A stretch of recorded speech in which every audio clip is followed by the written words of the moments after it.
5 deadly beliefs of adult children of narcissists. Belief number 1. My parents and family are normal, but just have many problems. Or they're normal and just struggle a lot. Or, they're just difficult to get along with. Denial or being unaware are 2 of the biggest beliefs I find in ACONs, adult children of narcissists. If you're out of denial and have become more aware of your family dynamics, that's great. I might also mention even those who are out of denial occasionally will be thinking, but really, do I have narcissistic parents? Once they've even decided that really they have a narcissistic parent, they'll even go back on that and question themselves if they're really right about that or not. There's a reason for that. And the reason for that is we are engineered to protect the integrity of our parents, or the one who was nurturing for us as children, infants, and babies. That we need to take care of our caregivers because we need their care. And so it's very difficult to come to see your parent as defective in that way or problematic in that way. And then even to maintain it. Because we don't feel loyal or we don't feel we'll get our needs met if we see them as narcissists. And that's some unconscious stuff that goes on within an adult child of a narcissist. And how many people do I run in each and every day who have never even considered their parents might be narcissistic, don't know about narcissism, have never even read much about narcissism, and yet they describe all the problems that go along with having a narcissistic parent. Even therapists do not acknowledge this illness or this problem within families. Even when clients bring it up to them, they ignore the client, they disbelieve the client, or feel it's just an unimportant information. And the same is true with alcoholic parents. I don't know how many clients that I've worked with over the years, having worked in kind of psychiatry, chemical dependency, marriage and family therapy, pastoral counseling, working in all those different areas, that when you have a client who is needing help with having grown up in a narcissistic home or an alcoholic home, you send them out to a therapist, they'll say, hey, I'm an adult child of an alcoholic, and the therapist is going, so what? Well, let's get on to more important things. Or, I'm not sure you should diagnose your parents. Let's just talk about what struggles you're having. And they will just, disregard it, unfortunately. Even those who have become more aware of a parent who's self-absorbed or narcissistic, as I mentioned before, they'll still struggle with this belief because they have lived in this normalcy all of their lives. And it's hard to see that normalcy through another lens, like narcissism or even alcoholism. How many people I've worked with who are adult children of alcoholics who will come and say, it's hard for me to believe that my dad was an alcoholic. He has all of the symptoms. He's moderate to severe on substance abuse and clearly an alcoholic. But it's but that's just dad. You know how dad is. And it's just hard for them to stay with that reality. So I understand the difficulties. I hope you will comment, like, subscribe, and donate to this channel. These are free videos I offer to anyone. And also, I want to thank you for joining me today. I just had a 49-year-old client who had been in therapy for years and in recovery for years, and just 1 year ago discovered he was the child of a narcissistic parent. This put a lot of things in place for him. It even put how he was doing his own recovery in place for him. And I think coming to that awareness can be another layer of our coming out of denial and another layer of becoming more aware of our family system and our relationship systems. Now, why is this particular belief that, hey, my parent is normal but just problematic? Why is that belief so dangerous to an adult child of a narcissist?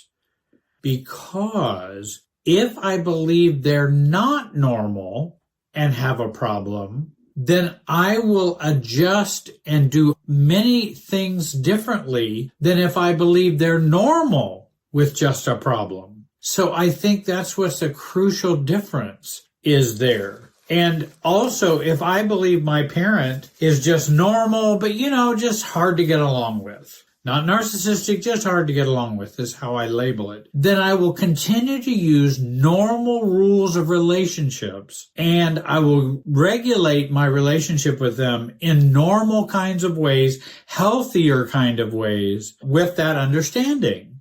And then what happens? It becomes a mess, and it becomes difficult. And I'm not protecting myself. I'm not even aware of how my information is even being used by the parent who's a narcissist. And so I think the parent should be reasonable about how I relate to them. But if they are not well, how are they going to be reasonable? I believe we can truly begin to heal and recover if we see reality for what it is. I understand that you're probably not a psychiatrist, though I've worked with a lot of psychiatrists as clients, and many of us have been taught not to diagnose other people. And so we think, oh, well, I shouldn't put that diagnosis on them. I shouldn't put that label on them. I've talked about this several times in other videos. It's not that I want to label someone. It's that I want to inform how I interact with this person based on the limitations that they have. Not trying to label them or, put a charm around their neck as to being a narcissist. That's not what I want. I want to learn how I should interact with them. And if I accept that narcissistic traits and patterns way of operating with them, I can be much more effective and also care for myself more. So it's not about labeling. It's about dealing with traits and symptoms. I also believe, even though none of you may be psychiatrists or therapists, or very few, if it walks like a duck, talks like a duck, quacks like a duck, are we wrong in kind of thinking they're in the duck continuum of understanding? And I don't think we're wrong in doing that. And I don't think we have to stay so far away from diagnosing. Again, I'm not trying to diagnose them for legal purposes, even medical purposes. It's so how I can operate with them. When you have a mental illness, I believe all bets are off. I remember working with a family who had been struggling with a bipolar adult child for years, and again, even into adulthood. They just could not formulate the problem or the solution for helping him. Once they understood their child's problem, they could do much better at regulating themselves, not pigeonhole him, not labeling him.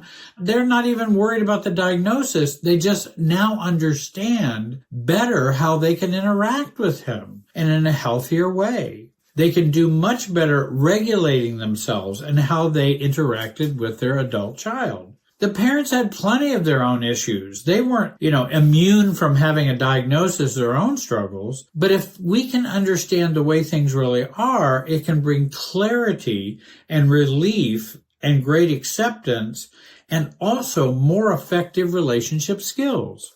Same thing with alcoholism, addiction, narcissism, cluster B, all of those difficulties that we may run into. Even realizing, my parent was a codependent. Well, that may help you tremendously in how you operate with them and how you regulate the relationship you have with them. Narcissistic parents are not normal with a problem. They're abnormal with a problem. And again, I don't hate narcissists and I don't hate narcissistic parents. I'm just saying the reality is they don't act in healthy ways. For sure. By the way, there are a group of narcissists who have chosen to work on their narcissism and regulate themselves better. This is very tough work, and it's only been for a very minority people who are narcissists. And so again, it's a tough slog if they choose to do that. Most, their own illness keeps them out of treatment, care, and getting help for themselves. No different than, say, maybe bipolar. Love bipolar people. They can be wonderful. But it also can keep them, the disease itself can keep them from getting the help they need because they don't have that insight in how they impact other people. They think whatever they're doing is normal. And so why would I need to go get help? This is just how I am. And everybody's causing me to be upset. So why would I go get help for me if everybody out there is the one causing me to be upset? Sounds like a narcissist too, because narcissists can believe that way as well. I'm not unwell. You are, because you always make me upset. Number 2, my narcissistic parent controls my feelings of guilt, shame, and worthlessness. Over the years of emotionally sharing feelings back and forth between the narcissistic parent and the child, adult children believe others, as well as the narcissistic parent, controls their feelings of guilt, shame, and worthlessness. Now, I do realize they do become internalized, but that doesn't mean somebody's controlling me. That means I've internalized that process. Then I end up picking up the control where they left off. And then I use this control to continually feel shame inside, shame myself, guilt myself, and feel worthless. But that's my process working now as an adult. Back then it was them affecting me. Now they trigger those feelings within me, but they do not have the power to control those feelings for you. And that's an important distinction. When we are vulnerable to this transfer of feelings back and forth between the narcissistic parent and ourselves, it's important to believe it is not their ability to shame us. It is their ability to trigger us into feeling shame. There is a difference between those two.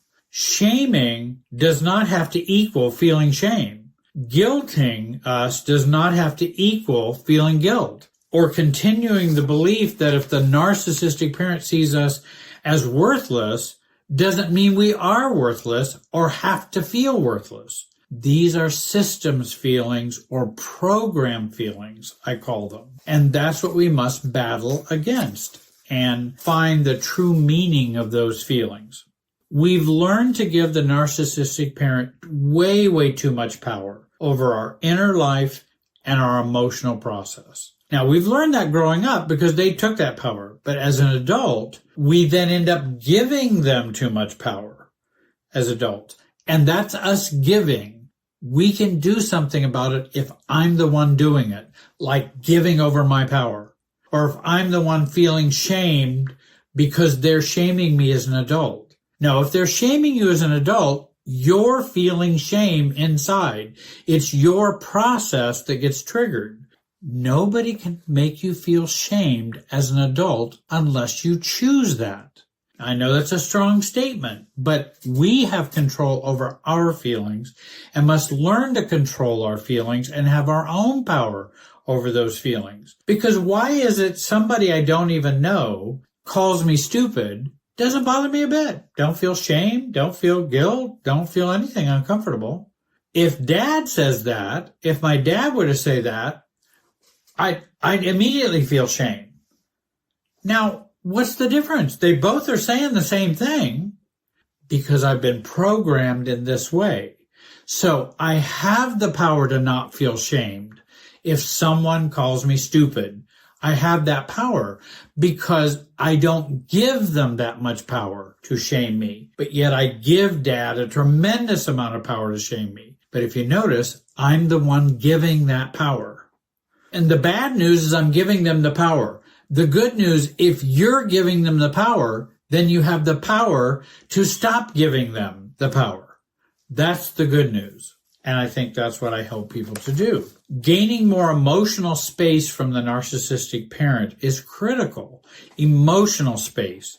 Sometimes we even need physical space, such as low or no contact. And if you notice, this other person that doesn't matter to me calls me stupid, there's enough emotional space between us that it doesn't affect me. I'm just kind of observing it and going, okay, well, that's weird. But I don't feel shame.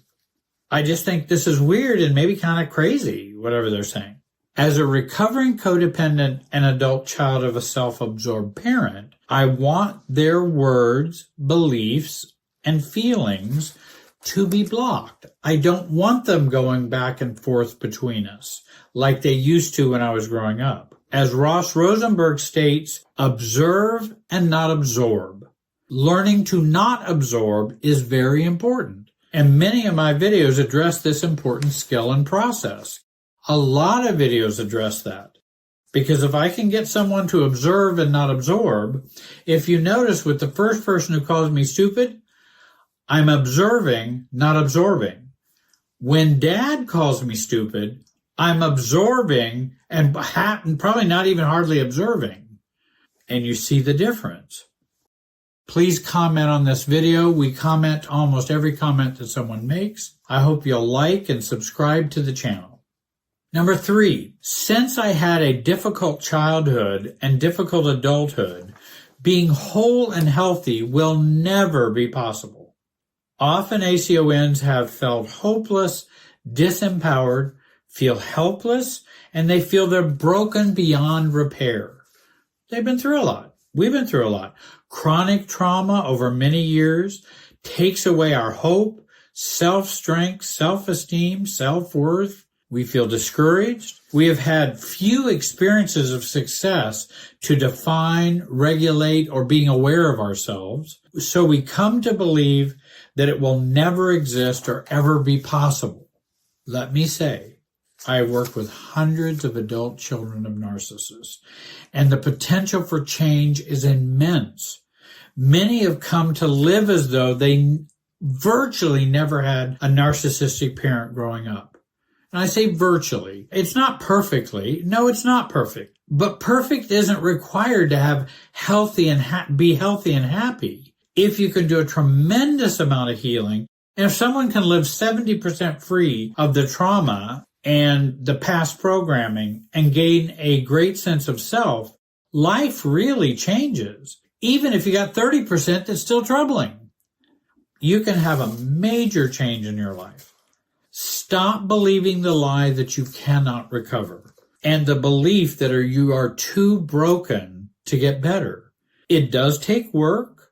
It does take mental healing, emotional healing, trauma healing, new skills, new beliefs, but life can begin anew. I've even told people I have 370 videos on YouTube. Watch every one of them. See if you are changed or not. No matter what the topic. The reason being is, every video I talk about on YouTube is all about the same topic. It's through different lenses. The adult child of a narcissist, the codependent, the adult child of an alcoholic. We still have to grow up and mature and recover. It doesn't matter what our trauma or past has been. Now, there's some unique differences and different kinds of problems.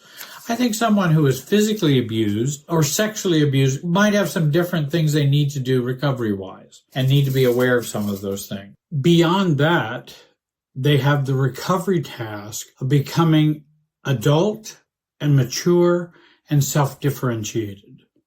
4th belief, I can never be my true self with a narcissistic parent. All of us can work on being our true selves. I don't care what you've been through. I don't care what the nature of the relationship is. But being your true self differs with individuals that you're working with. We can all work on self-awareness, self-definition, self-regulation, this work of self-differentiation. It's a different experience of being yourself with a narcissistic parent than with others. Throw out the normal rules for being yourself with narcissistic parents. So many people will read the books about being themselves or being an authentic self. And I'm for being an authentic self. And I definitely think those books can be of help. The problem is if you use that model of being yourself with a narcissistic parent, there could be problems with that because you're not taking into consideration an illness that's a part of the relationship. So I'll just be clear with my narcissistic parent, honest with them, calmly listen to them, support my authenticity, and support their authenticity. I'll care about me and I'll care about them. But actually, when you do that, there's only one party that's caring about you, and that's you. I will share with them how I feel, and I'll negotiate the relationship with them. But actually, being authentic, an authentic self with a narcissistic parent, we have to first know the illness and know about narcissism. We have to know about the problem we're dealing with. Knowing how your parent has operated in the past and how they presently operate in the emotional field and in the emotional system. We also may want to be more authentic by being less vulnerable and less engaging and less open. Everyone else would say, oh no, be more vulnerable, more engaging, and more open. That may not be the best advice for being yourself with a narcissistic parent. Avoiding and detaching from their volatility is a part of being my authentic self. Detaching from their beliefs about you. Maintaining strong internal and external boundaries with them. Becoming immune to their way of communicating. When I'm talking to a normal person or just a good old normal neurotic person, I don't have to be immune to their way of communicating because I can just hear what they're saying. We also want to stay out of triangles with the narcissistic parent, and that can include money, housing, control of the holidays, any ways that we are enmeshed with them, using a third dynamic of money or approval or housing, or again, the family holiday calendar. We also can be ourselves more by effectively handling flying monkeys. And the smear campaigns that happen, that's a part of being our true authentic self. Stopping defending yourself with narcissistic parents or those that they have talked to about you, don't be reasonable with them. Be strategic. And again, in normal relationships, we can be reasonable with people and be our authentic self. We have to be strategic with people who are suffering in this way. Commonly thought reasonable, oh, let me explain my mom is wrong about what she told you. Let me defend myself and say, no, I never did that. I don't know why she's making that up. That's just a lie. That's being reactive. Being strategic and being my authentic self, I might answer to Aunt Betty, who says, now your mom's saying you're doing this to her and you're doing that to her. And I'm sorry, Aunt Betty, you have been misinformed. And I understand the relationship between my mother and I. A medium strong response out of an authentic self to Aunt Betty or a flying monkey might be, does that sound like me, Aunt Betty? Does what she's telling you sound like me? And if you believe it, Aunt Betty, then you probably don't know me. A strong strategic response might be, well, Aunt Betty, you're free to believe all you've heard from my mom about me, but you do so at your own peril. I know you may have grown up with mom since she was a child, but I see you may not understand my mother at all. Those are some different layers of responses we can give to flying monkeys. And all of those, I think, represent being an authentic self with, let's say, flying monkeys. Fifthly, I cannot choose the type of relationship I want with my narcissistic parent. When shifting from a one-sided relationship, we come to learn we are powerless and unable to change my narcissistic parent. A one-sided relationship is we do it all their way, their wants, their needs, their beliefs, their desires, and we fawn along trying to get acceptance or get agreed with. An antidote to this is to begin to take control of your side of the relationship with your narcissistic parent. Historically, the narcissistic parent has been in control of their side of the relationship and your side of the relationship. I ask clients to decide what type of contact or relationship do you want with your narcissistic parent. Now, I have to add, you can't give me an answer that avoids these things. Knowing all the facts, taking into consideration that you have a narcissistic parent. Taking all of that into consideration, what type of relationship would you like to have with them? What limited type of relationship, or no relationship, or a low contact relationship? The answer cannot be a fantasy relationship, nor can it include you changing them one iota. That's when we adultly and intentionally choose the relationship we have with someone else in our family. And nobody can make that decision for you but you. I do help individuals identify if the relationship with their parents needs greater